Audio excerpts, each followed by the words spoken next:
Hello, everybody. Terrence Lakehue here with another episode of the Intellectual Agrarian Podcast, where we talk philosophy from the farm. My guest today is an old young friend, David Fell from Abiding Acres, where he raises sheep, chickens, and my favorite, beef. This isn't any average beef, though. It's pure Red Devons, a heritage breed ideal for the grass-based system at Abiding Acres. Today, we'll be discussing what got David into farming, why they raise sheep, what's special about the Red Devon, and why it's better than the average Angus steer. Whether you're a meat eater or not, you won't want to miss this episode with David Fell.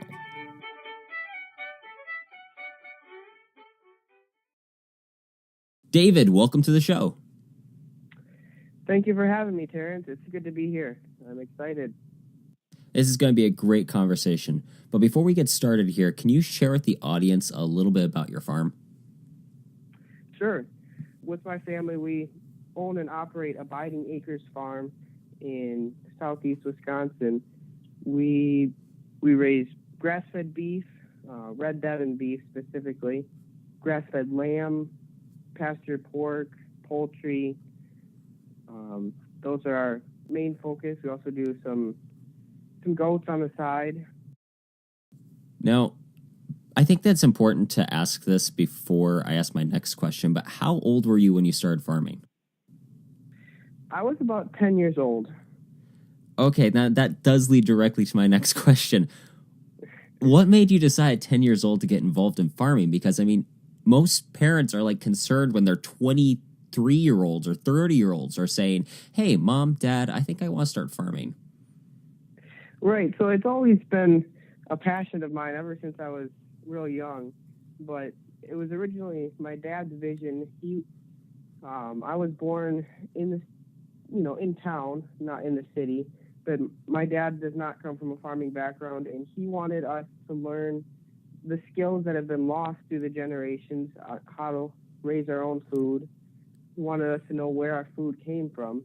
So that's originally what started it, and then I just kind of developed an interest from that and came across Joel Salatin and read all of his books.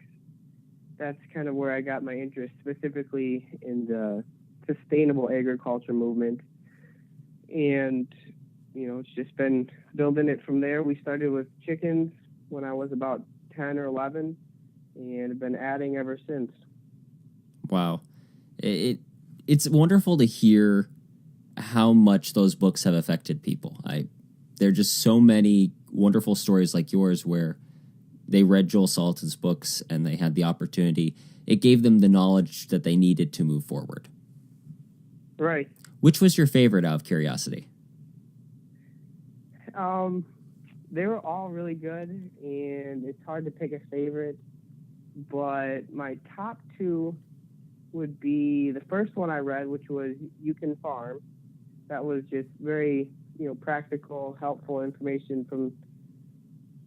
for someone who didn't come from a farming background. It was very helpful for me just to, learn how things worked, how the polyface model worked, and I was able to learn a lot from that. But then my other favorite book was his Everything I Want to Do Is Illegal. All of his stories, just stories from the farm. So I enjoyed reading that. I think he's been quoted as saying once that's like his memoir confession book. That's like his favorite of all of them. It is 90% certain that's his favorite one, but yeah. So getting back to the farm itself, you raise Red Devons. Now, when most people think of a cow that's red, they just think of a cow that's red. What's an actual picture of what a Red Devon looks like? Can you paint us a word picture? Sure. So a Red Devon, I guess a little bit of history on the Red Devon first is they are the first purebred breed of cattle in the United States. They came over in 1623. They were raised by George Washington, was one of the famous early breeders of Red Devon cattle. And so a Red Devon cow is basically, they're a dark ruby red color. They have a white tail or white switch on their tail, and a lighter colored nose. But the rest of them is all, for the most part, is all red. They're smaller animals. They're not as big as your typical black Angus, and they're they're just they're very pretty cows to look at. And what we're looking for in our Devon cow is a lot of them are nice and wide, beefy animals, and they're very efficient on grass. They've got a lot of capacity to convert grass to beef. I think people don't realize most of the time. I mean, people spend hours trying to pick out the right picture frame to frame a portrait of their Aunt Nana, but they don't realize that really, even though we are raising some of these animals for eventual processing, we still want them to look nice. I mean, there's just something about a good-looking cow that's aesthetically pleasing. Yes, very true. A good-looking cow on a nice, in a nice background of belly-deep grass. It doesn't get a whole lot better than that. No, with the mist slowly rising up, just perfect. An artist could paint that. Mm-hmm. So you mentioned it briefly, but what are some of the main reasons you raise this variety over, say, a Black Angus? Because I assume Anguses are easier to get a hold of than a heritage breed. Sure, they're a lot easier to get a hold of. We've been all over the country picking out our breeding animals, and it's, Angus are available locally, but there's several reasons that we decided to go with Red Devons originally. One of the main reasons was their docility. They are much more docile, have very easy to work with, and that was especially important for us since I'm the oldest of 8 siblings, and with younger siblings around the farm, we didn't want anyone getting hurt. So they're very docile. They're very, very good with people, and then they're very efficient on grass. They're good at converting grass to gourmet quality beef. So those are our main 2 reasons. Now, I'm really curious about the sheep here. What made you decide to raise sheep? Did you like testing biblical analogies? I'm really curious here because that's not what most people expect, at least in our modern American culture, for farmers to be raising. Sure. Yeah, we kind of just started it. I don't really know why we originally bought our first sheep. I think it was just we wanted to try it. I always like trying new things, and we bought hair sheep. So they do not produce a wool coat. They produce hair coat that they shed every year, so we don't have to shear them. They're strictly for meat. And the hair sheep, their meat tastes a little bit different. It doesn't have the strong mutton taste to it. So we really like lamb. That's why we continue to raise them. We really like the meat. And we haven't had a huge market for the meat as of, currently, but we've had a better market for our breeding ewes. We've had a lot of demand for breeding stock. So that's been good, and we eat a lot of the meat. So, hey, and that's the main part of farming, isn't it? Is at least you could feed yourself. And I will give you this: I've seen your lambs before, and I think that lambs are on the top of the cuteness pyramid. Like, all baby animals are going to be cute, but lambs, they're number 1. I would have to agree. They are very cute. They're we always have people that want to come by and see the lambs when we're lambing. They want to come hold them and get pictures with them, or just see them. They're so cute, and everybody likes them. Who doesn't like a little lamb? That's right. I mean, Mary had a little lamb, and its hair was white as snow. Now, getting back to the cows. What's the difference between grass-fed beef versus what most people could find at their local grocery store?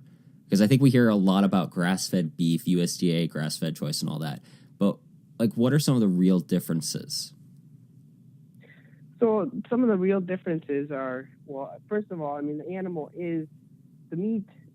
What's in the meat is determined by what the animal's fed. So when an animal's raised just on grass and pasture, they're higher in a lot of the vitamins and minerals that they get from the diverse diet compared to just the grain.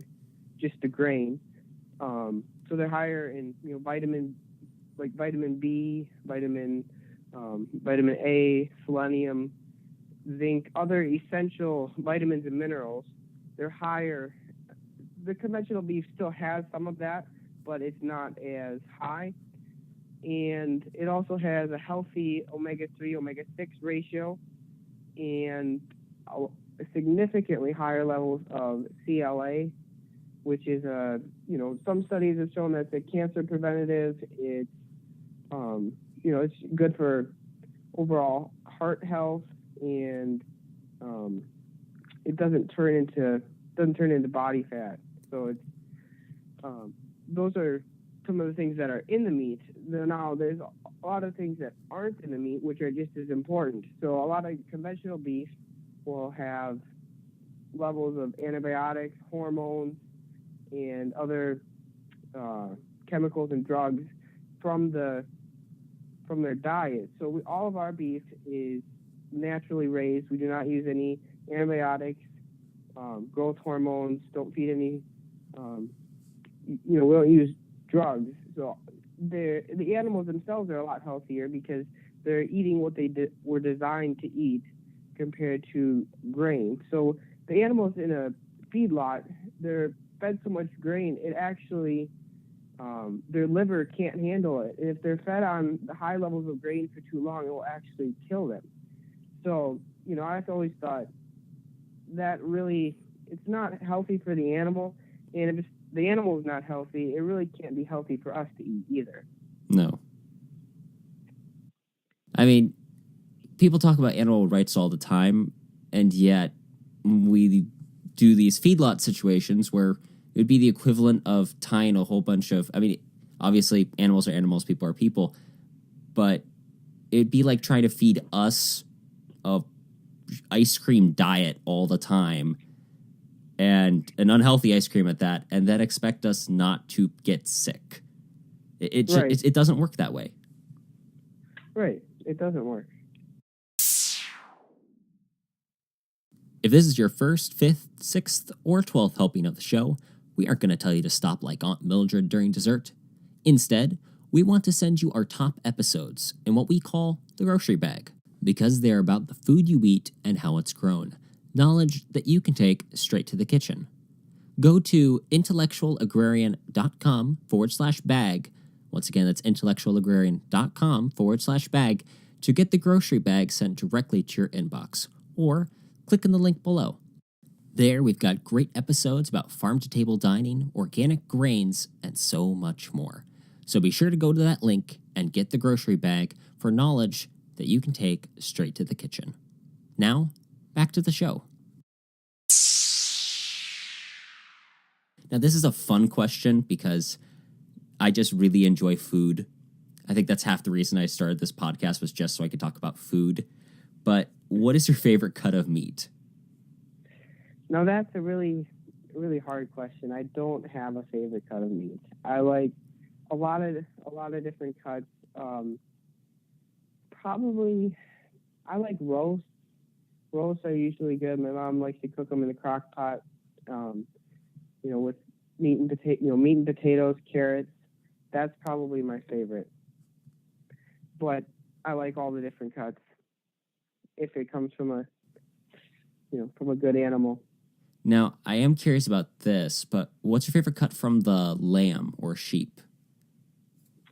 Lamb, my favorite cut would probably be leg. Okay. Leg of lamb. I've only had lamb once or twice, but it's one of those meats that I really should be trying to eat more often, just because I've had it once or twice and it tastes good each time. So, why not? I'll have to stop by the farm sometime. Anytime. Now, what's been your favorite farm experience so far? I mean, you've been doing this for, how old are you now? I'm 18. 18, so you've been doing this for 8 years, which kudos to you. Most farmers that are getting into this have not been in it for 8 years so far. So hats off. But what's been your favorite farm experience in that 8 years? Favorite farm experience? I enjoy all of it, or most of it. I mean, obviously there's some things that, you have to do that you don't enjoy doing. But for the most part, I enjoy taking care of livestock. I've always had a passion for animals. I like the breeding and the genetic side of things. I like going to, probably my favorite is we have a national Red Devon show and sale every year that we're always a part of. And that's always fun. We get to go meet other cattle breeders, see lots of other cattle, see what other people in the industry are doing. That's probably my favorite. I'm shocked your favorite part isn't chasing after cows when they get out the fence. That doesn't happen very often. Remember, we got the docile cattle. Oh, that's right. You have the docile cattle. I wish that we had those growing up. I literally just had a conversation with a friend the other day. He was late to work because he went to water the cows. It's during winter. And all of a sudden, he looks out to drop off the hay bale, and there are no cows. He's like, oh, I better call in. It's going to be a while. Yep. Fortunately, we've got good fences and good cattle. So we've never had any major issues. Always a nice thing. Right. Now, what does sustainability mean to you, David? This is a question that I'm going to start asking more to my guests because I think it's really interesting to see different people's answers. Right. So sustainability there's a couple different ways you can look at it. I mean, the farm as a business, the farm as an industry is really not sustainable. The conventional farming industry with all the chemical inputs, government subsidies, and a lot of farmers are still losing money. So, economically, it has to be sustainable. And it has to be sustainable to the environment. I mean, we can't be mining our soils to produce food. It's got to be sustainable in a way so it has to be, for example, for the cattle, they have to be raised when we graze our cattle, so they're eating all grass. It's not taking a ton of diesel fuel and other metal equipment and chemicals to produce their feed. It grows from the soil, and then their manure goes back into the soil. So it's a completely it's sustainable that way, I guess. A lot of our soils have been farmed conventionally for hundreds of years, so we do have to bring in minerals that have been lost through that. But other than that, I mean, it's more of a closed system. Mm-hmm. And that's exactly what it is. It's a closed system. I heard once, I can't remember who it was. I'd like to say it was an organic farmer I knew. He made some comment about if you're just harvesting hay off the same piece of ground without having livestock and cattle eating it and then pooping on it, mm-hmm. You're just tearing out all of the nutrition from the soil over and over again. And I think that was an interesting point because it's really easy for us to look at row crops and go, oh, they're just harvesting all of the nutrition out of it. But we forget that sometimes even hay, they do that. Right. Well, David, thank you so much for being on the show. As we wrap up here, is there anything that I didn't ask you that you wish I had asked you, or anything you'd like to share with the audience? Sure. A couple of things I'd like to share with the audience. We have our farm website. People can find it at www.abidingacresfarm.com. Learn more about us, learn more about our products, figure out how to, learn how to purchase some of our delicious products. We also encourage people to sign up for our email list, which can be done through the website. We send out emails with updates on what's available on the farm, what's going on the farm. Those are the main ways people can get in contact with us. There's also all of our contact information is on our website.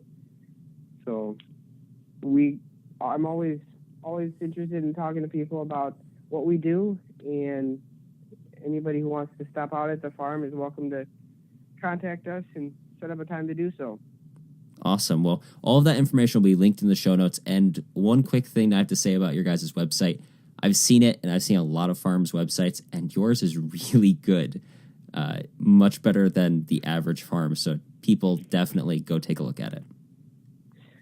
Thank you. Yeah, and we're actually going to be working on updating the website here in the next couple months, so it should get even better.